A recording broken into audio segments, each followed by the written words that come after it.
بسم اللہ الرحمن الرحیم۔ السلام علیکم۔ ایک مسنون دعا اور ایک حدیث کے ساتھ حاضر ہے۔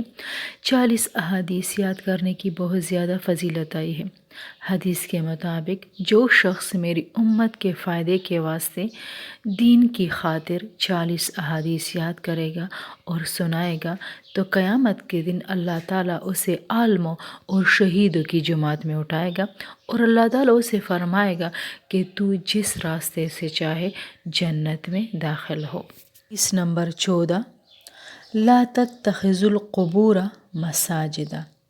لا تتخذوا، نہ بناؤ، قبروں کو مساجدہ سجدہ گاہ۔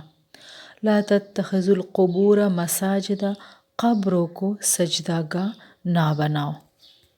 آج کی مسنون دعا، جب گھر سے نکلے تو یہ دعا پڑھے: بسم اللہ توکلت علی اللہ لا حول ولا قوت الا باللہ۔ بسم اللہ توکلت علی اللہ لا حول ولا قوت الا باللہ۔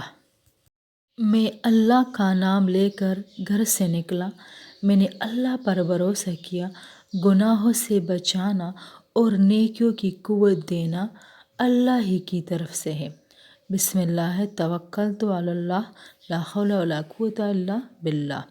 میں اللہ کا نام لے کر گھر سے نکلا، میں نے اللہ پر بھروسہ کیا، گناہوں سے بچانا اور نیکیوں کی طرف قوت دینا اللہ تعالیٰ ہی کی طرف سے ہے۔